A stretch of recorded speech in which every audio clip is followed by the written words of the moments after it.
Captain Jake Morrison stood on the bridge of his ship watching the stars above Earth when space began to tear open like fabric being ripped apart, and 12 massive alien ships came through the holes in reality itself, making his coffee cup shake. In his hand, as the whole vessel trembled from forces no human had ever seen before, and he knew this was the day that would change everything for his species forever, because the messages they had been getting for 3 months were not some kind of joke or mistake, but real warnings from beings so powerful they could fold space like paper and cross the galaxy in moments, while humanity was still learning how to build proper space elevators and Mars colonies that actually worked without constant supply runs from Earth. The alien vessels were enormous, beyond anything in human engineering, with hulls that seemed to be made from living crystal, that reflected sunlight in patterns that hurt to look at directly, and Jake had to adjust the viewing screen filters just so his crew could see what they were facing without going blind from the strange light effects coming off those ships that moved through space without any visible engines or exhaust trails, as if they were swimming through vacuum like fish through water. And the largest of these ships was easily 50 times bigger than the UES Defiance, which had been considered a major achievement in human shipbuilding just 5 years ago when it rolled out of the orbital yards above Luna, with great celebration and speeches about how humanity was finally reaching for the stars. Admiral Lisa Park was commanding the Sol Defense Fleet from her flagship UES Liberty, and she had every human warship in the system arranged in what military textbooks called a defensive formation. But everyone knew it was really just a way to look organized while facing something that could probably destroy them all without breaking whatever aliens used instead of sweat and her 47 ships represented everything humanity had managed to build and launch in the 2 decades since they figured out how to make fusion drives reliable enough for long-distance travel, and Jake could see them spread across his tactical display like tiny dots of light facing a storm that could wash them all away. Down on Earth, President Amy Carter was holding emergency meetings in Geneva with every world leader she could get on a secure channel, while Dr. Kevin Hayes worked in his laboratory on Luna Station, trying to figure out what these aliens were made of based on the energy readings and biological scans that human sensors were picking up from the massive fleet that had just appeared in their solar system like uninvited guests, who brought their own army to a dinner party and expected to be served the best food in the house without asking permission first.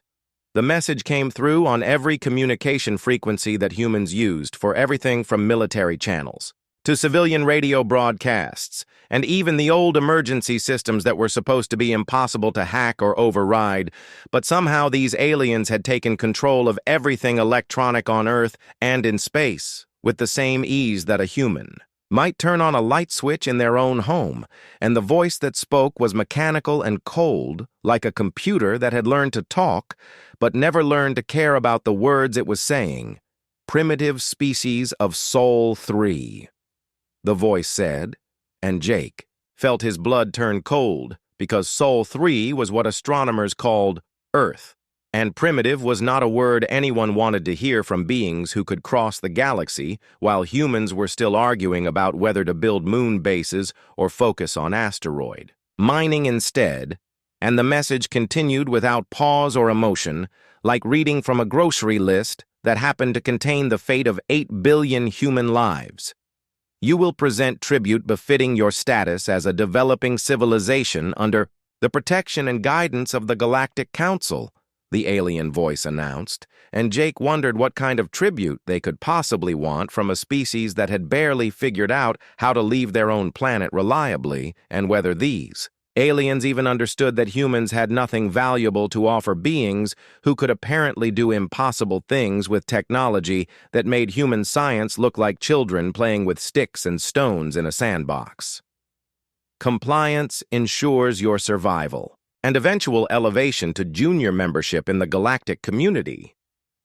The message went on, and Jake noticed that the words sounded nice, but the tone suggested this was not really an offer or invitation, but more like a demand from someone who already knew what the answer had to be and was just going through the polite motions before taking what they wanted anyway, Commander Ryan Bell was trying to establish proper communication protocols with the alien fleet using every first contact. Procedure that human diplomats and scientists had developed during decades of planning for this exact moment. But nothing in those plans had prepared them for dealing with beings who could apparently ignore the laws of physics and had already taken control of human communication systems before bothering to introduce themselves properly. Resistance ensures extinction, the alien voice concluded, and then the channels went silent, leaving Jake and every other human in the solar system to think about what those words really meant, and whether their species had any choice at all in what happened next, or if they were just going to be told what to do by beings so advanced that human technology looked like cave paintings compared to their ships that moved through space like living things and spoke through machines that could hack any system ever built on Earth. Jake looked at his crew and saw the same fear and determination in their eyes that he felt in his own heart, because they all knew that this moment would define what humanity became in the universe, and whether they would remain free beings who made their own choices or become something else entirely under the guidance of aliens who called them primitive and demanded tribute like ancient kings collecting taxes from peasant villages too weak to resist. 3 days after the alien fleet arrived, Ambassador Helen Cross found herself walking through corridors that seemed to be alive and breathing. As she made her way deeper into the Council flagship, where the walls pulsed with colors that had no names in any human language, and the floor felt soft under her feet, like walking on something that might have once been skin, but was now turned into metal and machinery that hummed with power beyond human understanding, while her escort of 2 human Marines tried to look professional, despite the fact that their weapons were completely useless against beings who could control matter at the atomic level. The Council delegation consisted of 3 different alien species, and each one was more terrifying than anything humans had imagined in their worst science fiction movies, starting with the Zethkri, who stood 12 feet tall on 6 legs that ended in razor-sharp points and had mandibles that could probably cut through steel. While their compound eyes tracked every movement Helen made as if she were an insect, they were deciding whether to eat or just step on, and their chittering language sounded like a machine shop full of broken equipment trying to communicate through sparks and grinding metal. The Vothani were even stranger, because they did not have physical bodies at all, but existed as living energy contained inside mechanical suits that looked like they had been grown rather than built with organic curves, and surfaces that shifted and changed color as the energy beings moved inside them, like watching lightning trapped in bottles that had learned to walk and talk and think, and their voice came through speakers that made every word sound like it was being spoken from the bottom of a deep well filled with electricity and old memories. The ancient Morden looked like trees that had learned to walk and think, but Helen could see in their wooden faces and bark-covered limbs the weight of thousands, of years of accumulated knowledge and power. And when they spoke, their voice was like wind through old forests, carrying secrets that humanity was not ready to understand, and their branches moved with deliberate slowness that suggested they had all the time in the universe to make decisions that would affect entire civilizations for centuries to come. General Paul Rodriguez had been running combat simulations for 72 hours straight, trying to find some way that human military forces could fight against technology that could manipulate space and time. But every scenario ended with the complete destruction of human civilization within hours of the first shot being fired, and his staff officers were starting to look at him with the kind of desperate hope that soldiers get when they know they are facing impossible odds, but still need their commanders to find some miracle solution that probably does not exist. Dr. Susan Blake was working in her laboratory analyzing the energy, signatures, and material samples that human sensors had managed to collect from the alien ships, and what she found made her hands shake as she typed her reports, because the Council technology was not just advanced, but seemed to violate several fundamental laws of physics that humans thought were absolute and unchangeable rules of the universe.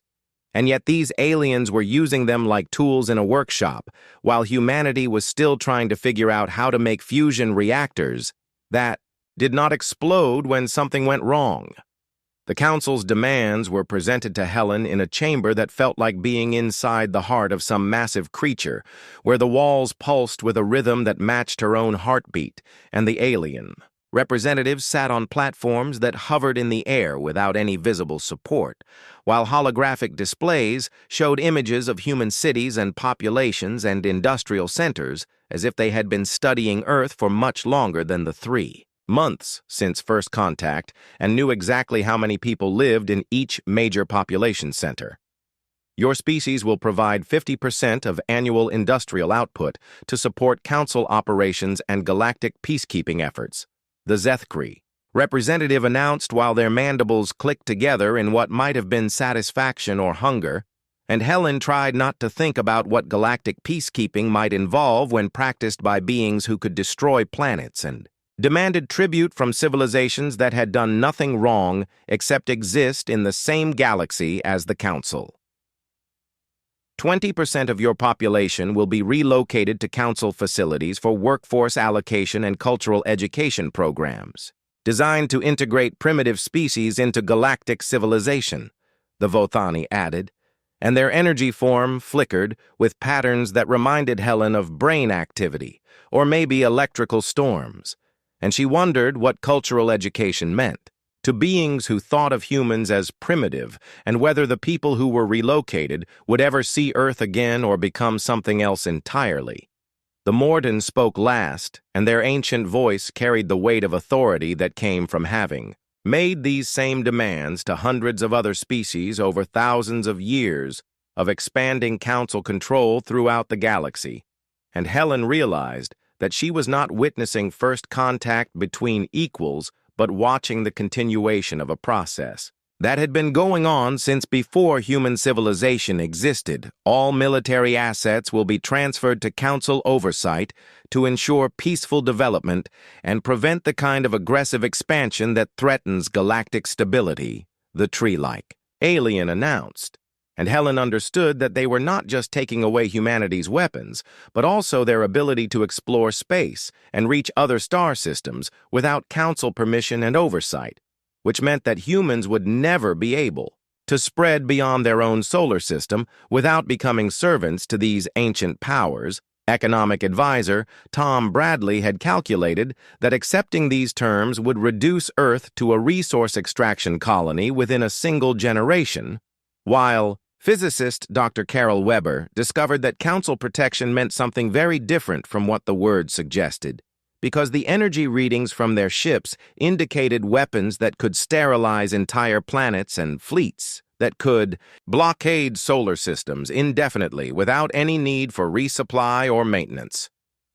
Helen looked at the 3 alien representatives and tried to find some sign of compassion or understanding in their inhuman features, but saw only the cold calculation of beings who had done this so many times that it had become routine, like farmers harvesting crops or ranchers branding cattle,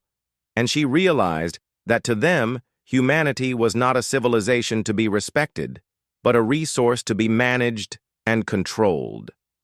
You have 72 hours to provide your formal response, the Zethkri announced, and Helen felt the weight of 8 billion human lives pressing down on her shoulders as she walked back through the living corridors of the alien ship, knowing that she would have to return to Earth and explain to her own species that their choice was between slavery and extinction, while the Council representatives watched her leave with the patience of beings who had never heard the word no from a species that wanted to continue existing. President Amy Carter stood before the largest gathering of world leaders in human history as representatives from every nation on Earth filled the massive assembly hall beneath Geneva, where emergency sessions had been called to decide the fate of their species, and the air was thick with tension and fear and anger as people who normally spent their time arguing about trade agreements and border disputes now faced the question of whether humanity would remain free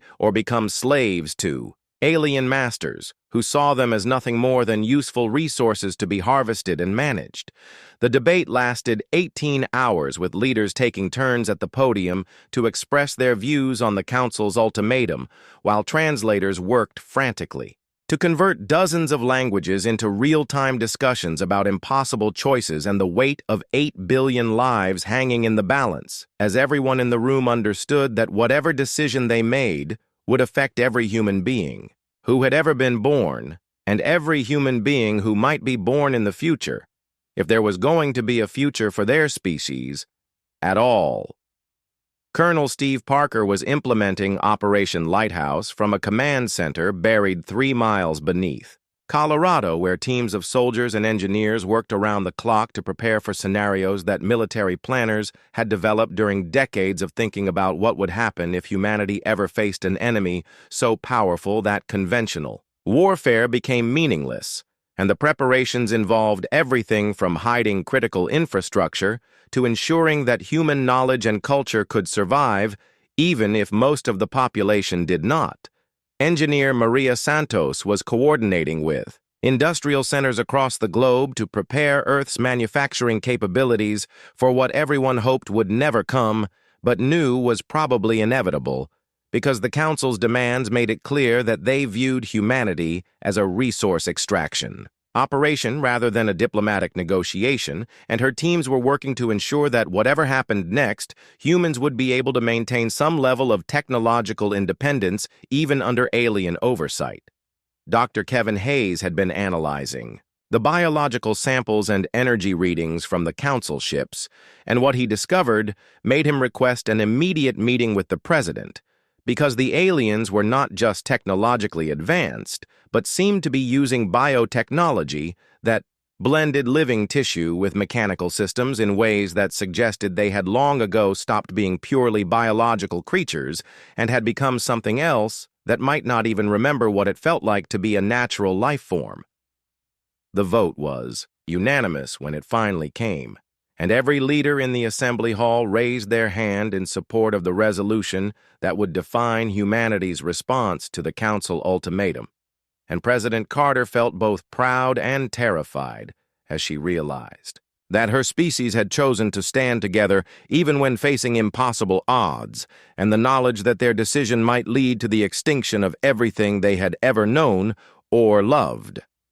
Ambassador Helen Cross returned to the Council flagship, accompanied by Captain Morrison and General Rodriguez, while the entire human fleet maintained formation around Earth's orbital space and communications channels, carried the news to every human settlement from the lunar colonies to the research stations in the asteroid belt that their species had made a choice that would either lead to freedom or destruction, but would never lead to willing slavery under alien masters. The Council chamber felt different this time, as if the living walls and pulsing floors could sense the change in Helen's attitude, and the 3 alien representatives sat on their hovering platforms like judges preparing to render a verdict on a case they had already decided long before the trial began, while billions of beings across the galaxy monitored the communication channels to see how this primitive species would respond to the generous offer of survival in exchange for everything they valued. "We have considered your offer," Helen announced, and her voice carried clearly through the chamber where translation matrices converted her words into the various council languages, while the Zethkri representative clicked their mandibles with what might have been impatience or hunger, and the Vothani flickered, with energy patterns that suggested they were already calculating how to divide human resources among council members. The Morden creaked like an old tree in a strong wind as Helen continued speaking, and she could feel the weight of their ancient attention focused on her words, while she tried to remember that she was not just speaking for herself or even for Earth, but for the principle that free beings should have the right to make their own choices, even when those choices might lead to destruction, rather than accepting survival at the cost of everything that made life worth living. "Your compliance parameters," the Zethkri demanded, and their voice carried the expectation of immediate submission. because no species in their long experience had ever chosen extinction over the opportunity to serve the Council and contribute to galactic civilization under their wise guidance and protection. And they seemed genuinely surprised that this conversation was taking longer than the usual formal acceptance of terms. Helen looked directly at each council representative in turn and felt the eyes of every human being in the solar system watching through communication links as she prepared to deliver the message that had been democratically chosen by every free nation on Earth after 18 hours of debate and discussion and careful consideration of all the implications and consequences of their decision. "No," she said, and the word seemed to hang in the air, like a physical thing that the council representatives could not quite comprehend, because in thousands of years of galactic expansion and conquest, they had never encountered a species that would choose certain death over uncertain servitude, and the translation matrices hummed and clicked as they tried to process a response that did not fit into any of their programmed categories. The silence that followed lasted for exactly 37 seconds according to Captain Morrison's chronometer, while the council representatives seemed to be communicating with each other through methods that did not involve sound or visible signals, and Helen wondered if they were consulting with higher authorities or simply trying to understand how a primitive species could be so foolish as to reject their generous offer of survival. "Clarification required," the Zethkri finally announced, and their mandibles spread wider as if they were preparing to bite something, while the Vothani's energy form began to pulse with faster patterns that suggested either confusion or anger, and the Morden's branches rustled with what might have been the alien equivalent of disbelief. "Your species chooses extinction," the alien continued, and Helen realized that they genuinely could not understand how any rational beings would prefer death to the kind of protection and guidance that the Council offered, because their entire worldview was based on the assumption that survival was the highest goal, and freedom was a luxury that primitive species could not afford. "We choose freedom," Helen replied, and her words seemed to hit the council representatives like a physical force that they had not expected and could not easily deflect, while the translation matrices struggled to find equivalent concepts in alien languages that had apparently forgotten what freedom meant after thousands of years of hierarchical control and submission to higher authorities. And Helen continued speaking before they could recover from their surprise and confusion. "And we know something you do not want the galaxy to discover," she added, and Captain Morrison activated the quantum transmitter hidden in his uniform, while the council representatives suddenly became very still in ways that suggested they were no longer just surprised but actually concerned about what this primitive species might have learned during their brief contact with galactic civilization. Dr. Susan Blake's research had revealed the terrible truth about the Galactic Council during weeks of analysis that had cost her sleep and peace of mind, as she uncovered evidence that the aliens were not the benevolent overseers they claimed to be, but were actually the remnants of a dying civilization that had survived by parasitically draining the life and creativity from younger species across the galaxy for thousands of years, while presenting themselves as wise guides and protectors. The quantum transmission burst out from Captain Morrison's hidden device and spread across the galaxy at speeds that violated human understanding of physics, but apparently worked perfectly fine for beings who had long ago learned to manipulate space and time, and the signal reached every spacefaring civilization and every primitive world and every species that had ever encountered the Council, carrying with it the complete research data that exposed thousands of years of deception and exploitation.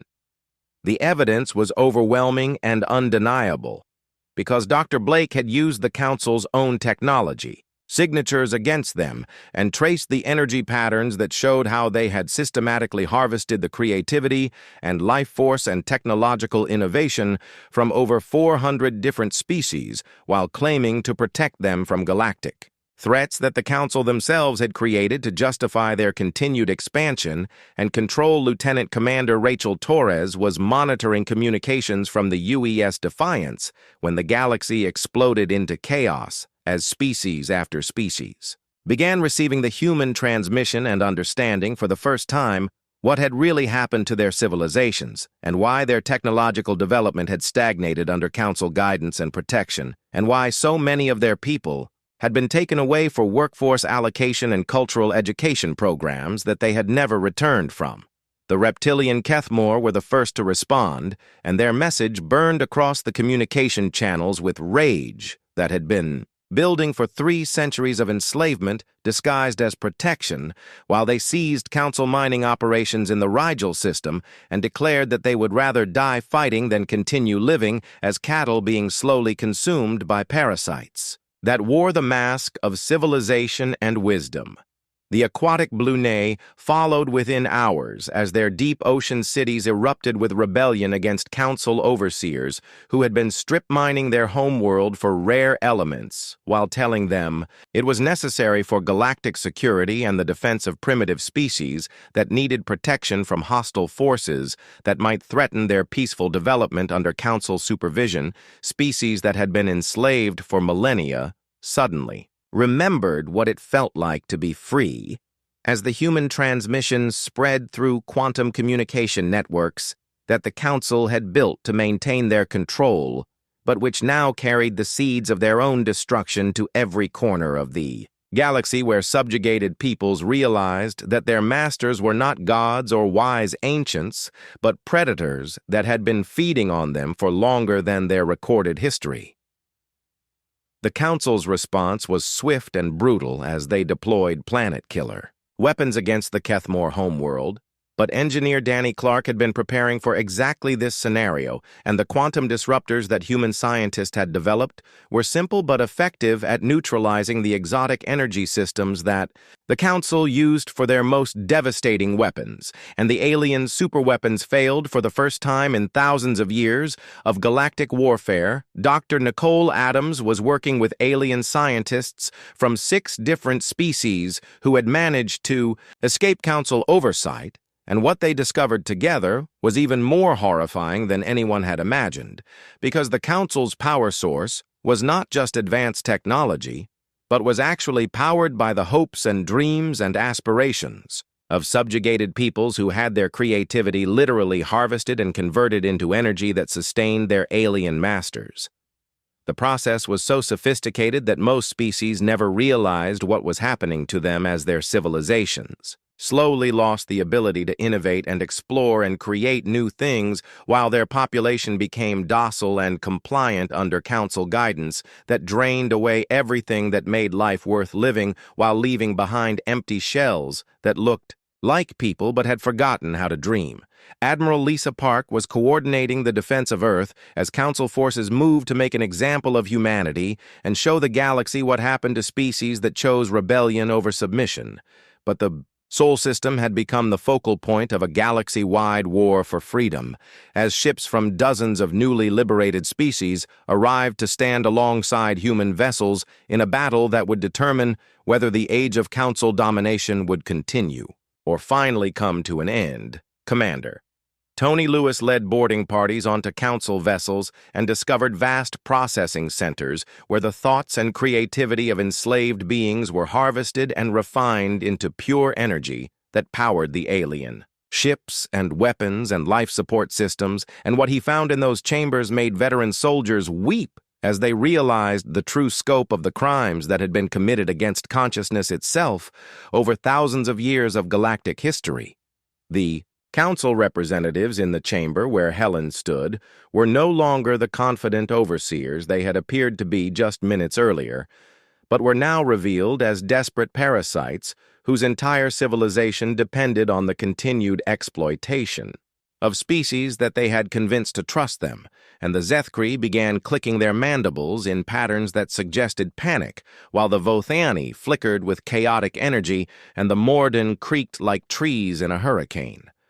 The war that followed lasted 18 months and raged across 1,000 star systems as species that had been enslaved for centuries or millennia suddenly remembered what it meant to fight for something greater than mere survival, and the galaxy burned with rebellions that spread faster than the Council could contain them, while their ancient systems of control began to collapse under the weight of universal resistance that no one had believed was possible. Captain Alex Turner found himself commanding a hastily assembled fleet of human and alien vessels that included ships designed by species who had not been allowed to build their own warships for so long that they had to rediscover the principles of military engineering while fighting for their lives against masters who had kept them helpless and dependent for generations, but who were now facing enemies that refused to stay conquered.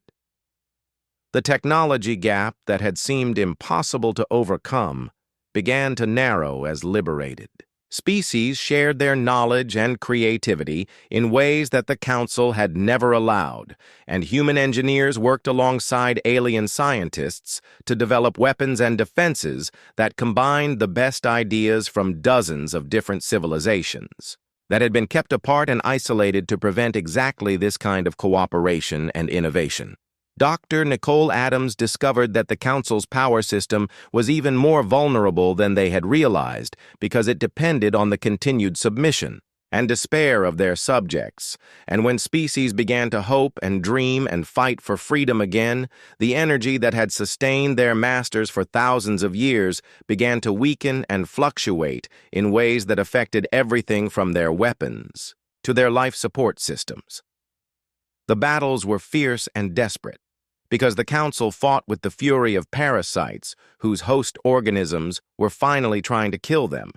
and they deployed weapons that could shatter moons and fleets that had conquered entire sectors of the galaxy, but they were facing something they had never encountered before, which was the combined might of hundreds of species that had chosen freedom over safety and death over slavery. Commander Tony Lewis led assault teams that boarded Council stations and ships to rescue the countless beings who had been taken for workforce allocation over the centuries, and what they found in the processing centers was worse than any nightmare, because entire populations had been reduced to living batteries whose life force was slowly drained to power the technology that kept their captors immortal and powerful. The rescued beings often took weeks or months to remember their own names and the cultures they had come from, because the Council's harvesting process did not just take energy, but also memories and identity and creativity, until what remained was barely recognizable as the vibrant civilizations they had once been, and the rehabilitation efforts required the combined resources of the entire rebellion. Admiral Park commanded the defense of Earth during the siege that lasted 4 months, while Council fleets attempted to break through the combined human and alien forces that had gathered in the Sol system to protect the homeworld of the species that had started the revolution, and the battles in Earth's orbital space were so intense that the debris fields remained visible from the planet's surface for years afterward. The turning point came when Dr. Blake and her team of human and alien scientists finally cracked the quantum encryption that protected the Council's central command network and discovered that their enemies were not even the original Council, but were actually the descendants of the first species to be enslaved, who had become so corrupted by their captivity that they had eventually replaced their masters and continued the cycle of oppression for thousands of years.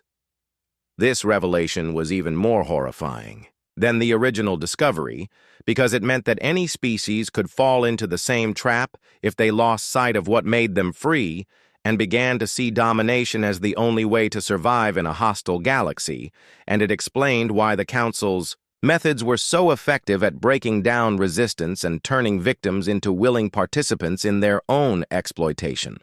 The final battle took place at the Council's hidden stronghold, which was a massive space station constructed inside a hollowed-out star where the accumulated energy of thousands of enslaved civilizations was stored and processed and defended by the most powerful weapons and defenses that alien technology could create.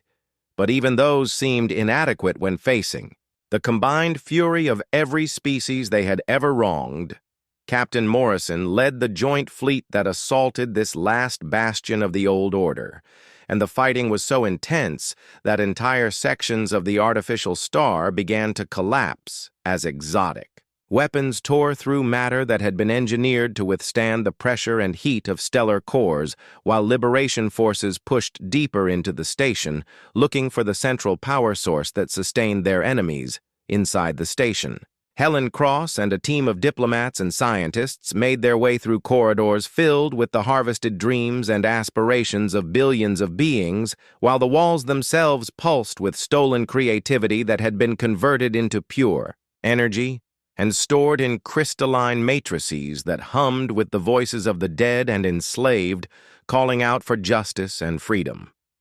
The Council's ultimate secret was hidden in the deepest chambers of the station, where the original enslaved species had built monuments to their lost freedom, before gradually forgetting what freedom meant and becoming the very thing they had once fought against. And the inscriptions on those monuments told the story of how good intentions and the desire for security had slowly transformed victims into victimizers. When the central power core was finally destroyed, the energy that had been stolen over thousands of years returned to where it belonged, and across the galaxy species experienced a renaissance of creativity and innovation that had not been seen since before the Council's reign of terror began, and worlds that had been gray and lifeless for centuries suddenly bloomed with new ideas and possibilities.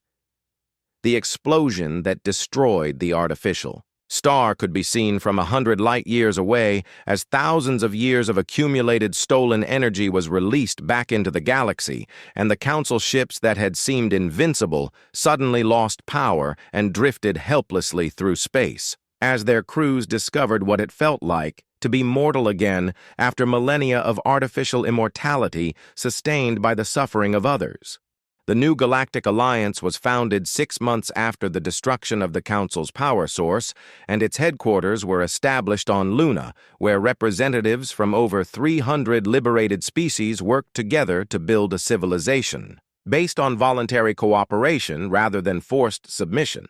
And the Great Assembly Hall was designed so that no species would sit higher than any other, because the age of masters and servants was finally over. President Amy Carter had been elected as the first Secretary General of the Alliance, and she spent her days working with alien diplomats who were still learning how to make decisions without asking permission from higher authorities, because generations of council rule had taught entire civilizations to be afraid of independent thought and action, and the process of rebuilding galactic society was slow and sometimes frustrating, but always hopeful. The inscription above the Alliance headquarters was carved in stone and metal, and energy patterns that could be read by every species in the galaxy, and it bore the simple word that had started the revolution, along with humanity's promise that such tyranny would never be allowed to rise again, because the price of freedom was eternal vigilance and the willingness to say no when powerful beings demanded submission from those who wanted to remain free. Captain Morrison had been promoted to Admiral, and he commanded the Alliance flagship Uega Freedom, which served as both a warship and a mobile embassy that traveled between star systems, helping newly liberated species rebuild their civilizations and defend themselves against the remnants of Council forces that still roamed the galaxy, looking for isolated worlds to conquer and exploit.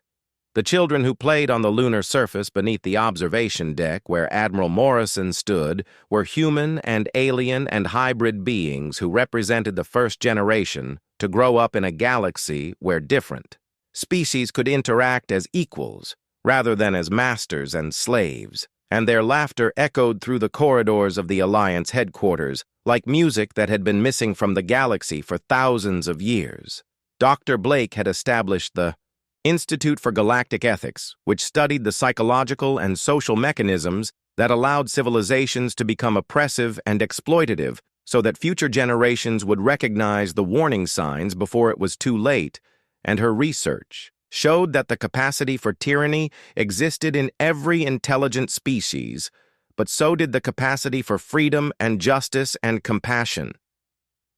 The rehabilitation centers that had been built throughout the galaxy were filled with beings who had been rescued from council processing facilities, and the work of helping them recover their memories and identities and cultures was ongoing because the damage that had been done went deeper than anyone had initially understood and would take generations to fully heal. But progress was being made every day. Engineer Maria Santos led the reconstruction efforts that were transforming worlds that had been strip-mined and exploited for centuries into thriving centers of industry and culture where the inhabitants could finally build things for themselves rather than for distant masters who saw them only as sources of raw materials and labor, and the pace of innovation was accelerating as species rediscovered their creative potential. The trials of former council members and collaborators were held on a space station that orbited no particular star because the crimes they had committed belonged to the entire galaxy, and the evidence that was presented during those proceedings revealed the full scope of the horror that had been hidden behind the facade of benevolent guidance and protection. Many of the former council species chose exile to distant galaxies rather than face the judgment of their former victims, while others sought to make amends by dedicating their remaining lives to undoing the damage they had caused, and a few who had been too deeply corrupted by power chose to end their existence rather than live in a universe where they could no longer dominate others. Exploration fleets that ventured beyond the borders of known space carried messages of friendship and alliance rather than demands for tribute, and when they encountered new species, the first thing they did was explain the history of the Council and the importance of maintaining freedom and independence even when offered protection by more advanced civilizations. Trade networks that had been controlled by the Council for thousands of years were restructured to benefit all participants equally, and the flow of goods and ideas and technology between species created a renaissance of innovation that surpassed anything that had been achieved during the height of council power, because creativity flourished when beings were free to think and dream and build without fear. The memorial walls that were erected on worlds throughout the galaxy bore the names of billions of beings who had died or disappeared during the long years of council rule, and their sacrifice was remembered, not just as tragedy, but as the foundation upon which the new age of freedom was built, because their suffering had finally led to liberation. For all Admiral Morrison often thought about the moment when Ambassador Cross had spoken that single word, which had changed everything, and he wondered if she had known then that her refusal to submit would lead to the transformation of galactic civilization, or if she had simply been expressing the fundamental human belief that some things were worth dying. For the galaxy had learned that the most powerful word in any language was often the simplest one, and that word meant that free beings would not be enslaved, and would not accept that might made right, and would not surrender their dignity and independence, even when faced with forces that seemed impossible to resist in the depths of space.